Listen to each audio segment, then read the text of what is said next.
my first impressions of the Samsung Galaxy S21 Ultra in 2022. Now, as most of you know that follow me, you know that I was not going to get this device, but somebody in the comment section, I don't remember who, a while ago asked me would I get the S21 Ultra and compare it to some of the other devices that I have. So because they asked me that, I will do that.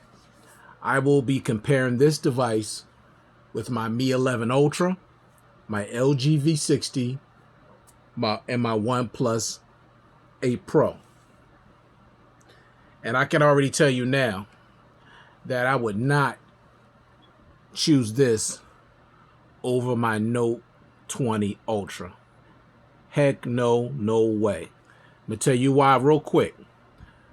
Wider device far as the display, the boxy shape, the S Pen, and the most important thing is the expandable storage up to 1 terabyte that you do not get on the S21 Ultra. So for that, this ain't staying around that long. Once I do my full review and compare it to those 3 devices I mentioned, it will be going back. All right, so let me give you my first impressions of this device.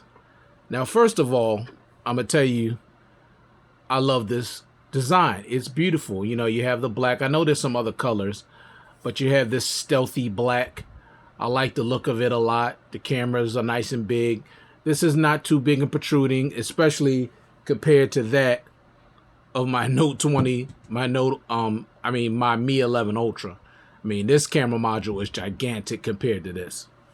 So there's no comparison, but I do like the design of this phone and the way it looks. And of course, the build quality is really, really nice with Gorilla Glass Victus on the front and the back.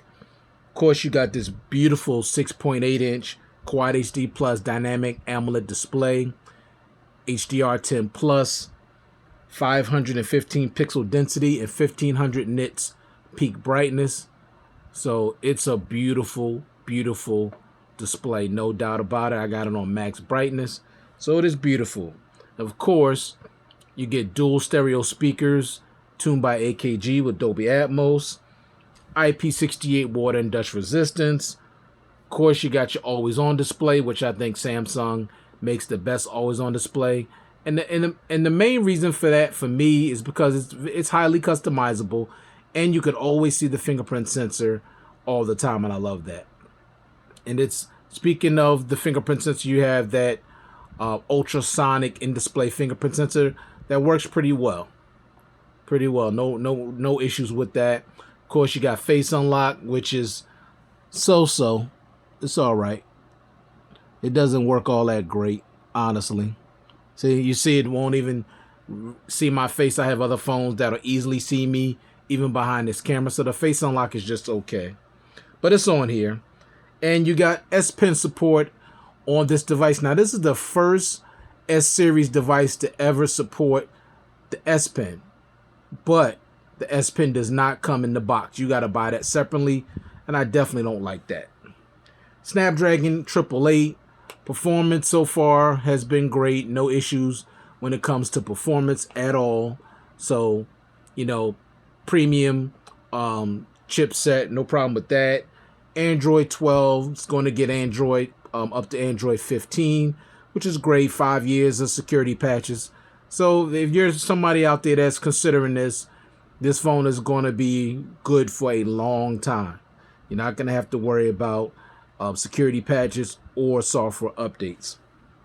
Internal storage 128 gigs, which I don't like at all. Keep in mind, this was I believe a $1,200 phone when it was released. 128 gigs, and you get no SD card support. I don't like that at all. It should have started at 512. Now, y'all might saying, well, maybe 256. No, $1,200, and you took away the SD card support, so it should have started at 512 because this thing could shoot at 8K. Even 4K is going to take up a lot of space. Now, that's not even counting the fact that You know, you already going to put pictures on here. You're already going to put, you know, stuff from your previous phone, maybe videos, all your apps. You know I usually have about, on my Note 20 Ultra, about 25 gigs, not just apps alone. That's just apps. So with only 128 gigs, you know you're not getting all 128. You're getting more like 119. So you're not even getting the whole 128. So the fact that they only put 128 on here is a huge disappointment, and it's unacceptable, especially when they took away SD card support. Now, you do get the 32-bit audio tuned by AKG, which sounds pretty good. I don't have an issue with the audio on Samsung devices. You're getting a 5,000 milliamp hour battery. Now, I will say this. So far, I've had this phone for about, I say 4 or 5 days, and I'm impressed with the battery life now. I've been getting close to 8 hours of screen on time and almost 2 days of battery life. So the battery life on here is not a problem. It's actually 10 times better than my Note 20 Ultra, honestly, when it comes to the battery life. So far, I've been very impressed, but we'll see in another week, because I'm going to do my full review next week. But so far, the battery life, I'll say the things that impressed me the most about this phone so far is the design. I love the design. The build quality is beautiful. The display is nice and bright. It's beautiful. And the battery life and the performance. So those are all the things that have really impressed me so far. Of course, you know, you're getting 25-watt fast charging, which is a joke because the previous model had 45-watt super fast charging capability. So that's a disappointment to me. 15-watt wireless charging is also a disappointment to me. And 4.5-watt reverse wireless charging is a disappointment to me. Of course, you're getting Samsung DeX and secure folder and all the mini type of things that Samsung gives you, all the features that, you know, are packed into this device, you know, all kind of stuff. You got your edge panels, you got your edge lighting, Samsung Pass. I mean, it's just packed with all types of features, and I'll get more into those when I do my full review. But most of you that follow, you know, that are in the Samsung devices, you know what those features are. So I'm not going to mention them all here right at this moment. Now, when it comes to these cameras, you got 108 megapixel wide with laser autofocus, optical image stabilization, a 10 megapixel periscope telephoto lens, dual pixel with optical image stabilization and 10 times optical zoom, and also a 10 megapixel telephoto lens, dual pixel optical image stabilization, 3 times optical zoom, and a 12 megapixel ultra wide dual pixel with super steady video. And keep in mind, camera shoots in 8K 24 frames per second, 4K at 60, 1080p at 60 frames per second. Now, when you talk about the selfie camera, you got a 40 megapixel wide that shoots video in 4K at 60 and 1080p at 60 frames per second. Now, let me give you quickly the 12 problems that I have with this device so far with my first impression. I have 12 issues, and they're major issues to me. First is no expandable storage. I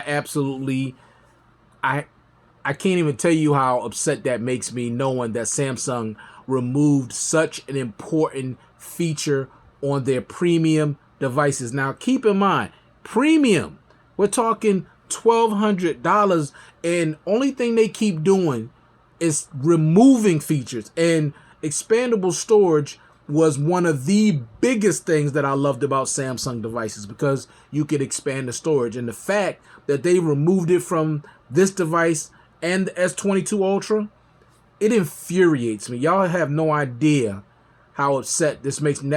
And the reason why, it makes me so upset to the point where I'm not buying any more Samsung devices, not premium devices that don't have expandable storage. I'm not buying them. Now, y'all can do whatever y'all want to do. You know, some of you out there could say you just need to get over it. This is just the way it is. No, I'm not getting over anything. It's my money, and I'm about value. So I got plenty of phones with expandable storage, so I don't need this device. I don't need their newer devices that don't have it. Now, if they come out, if they're going to continue to stay like this, and you're going to keep raising these prices or keeping them at $1,200, $1,300, now if you come out and at least give us $512 gigabytes of storage to start with, I can live with that. I can live with that. Not 256. That ain't enough. 512, 1 terabyte. That's it. Forget about 256, and 128 shouldn't even be, they shouldn't even offer 128 for the prices that they charge for these devices. 128 gigs for $1,200?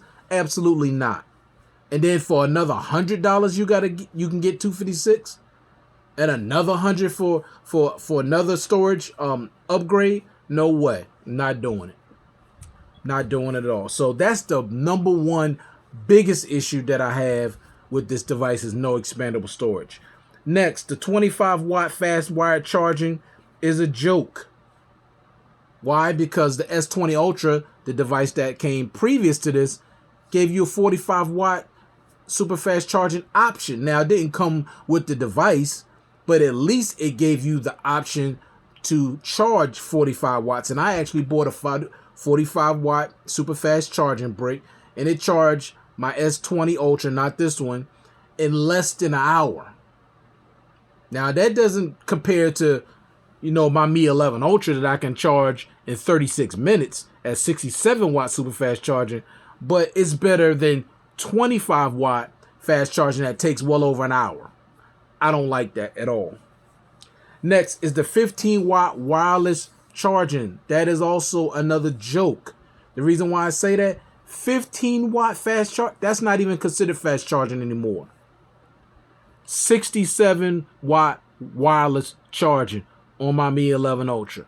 30 watt charging on OnePlus 8 Pro. 15 watts? Really, Samsung? $1,200 device? An Ultra device? There's nothing Ultra about that. Absolutely not. They have not improved the wireless charging speeds on their devices, the premium devices, in 5 years. No improvements whatsoever. But this is supposed to be an Ultra phone? I don't think so. 4.5 watt reverse wireless charging, down from 9 watts reverse wireless charging on the S20 Ultra. Why would you go down in reverse wireless charging from 9 watts down to 4.5? Do y'all understand what I'm saying? Like, so many reviewers don't say anything about this stuff. And it should matter, because it's about value for your money. They keep wanting you to go deep into your pocket, spend all this money for these devices, and they keep giving you less. The 25 watt charger is a joke. 15 watt charging, wireless charger is disgusting. And this 4.5 watt from 9 watts is a disgrace. Reverse wireless charger, that's a disgrace. Next, you're getting a smaller device at 6.8. The S20 Ultra was 6.9 inches. Now, y'all might say, oh, just an inch, no big deal. That's not the point.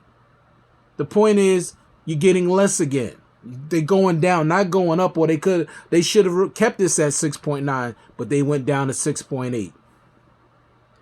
Next, no headphones in the box. The S20 Ultra, previous to this, came with a set of AKG headphones. Now you get nothing, no headphones at all, but keep charging you more money. Next, no charging brick in the box. No boxing experience whatsoever. There's nothing in there but a cable. Who cares about a doggone cable when you don't even have a charging brick to charge it with? That's ridiculous. $1,200 and you can't even give me a charging brick? Don't give me that environment crap. That's all about a cash grab.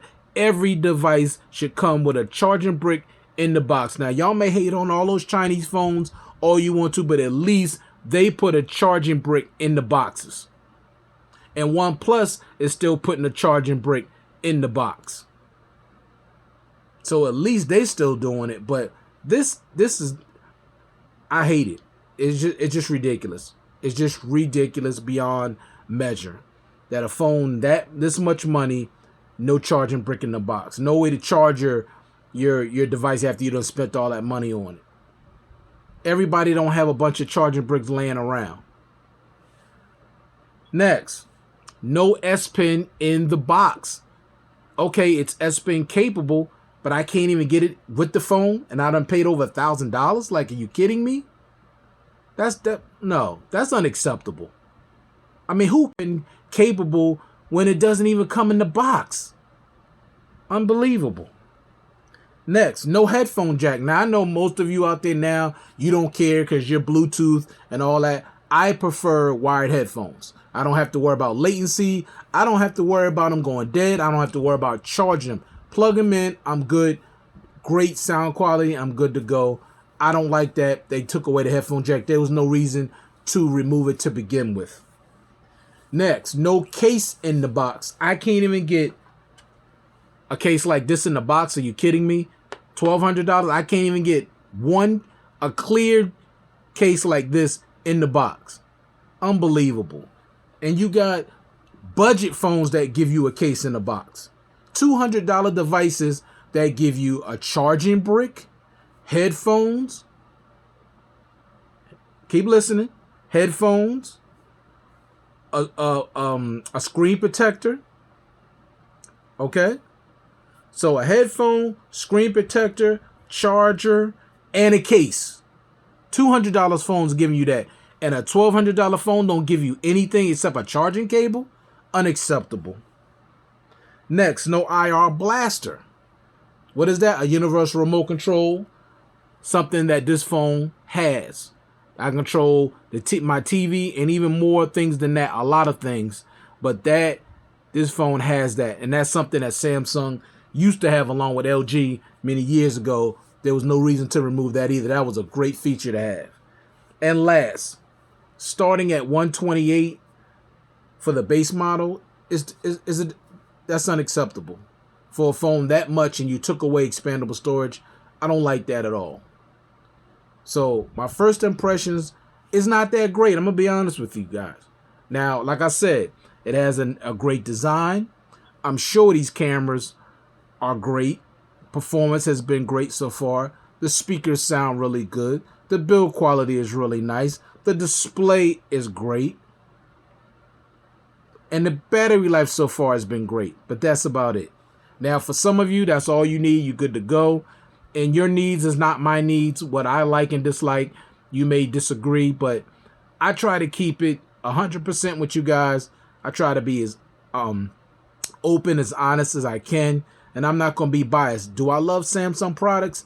Absolutely. I mean, I'm definitely a Samsung Knight because I love Samsung products, but I don't like the direction that they're going. I don't like what they've been doing over the past few years. I don't like it at all because they went from being a company that gave you everything to keep taking away something every single year. They just keep going backwards.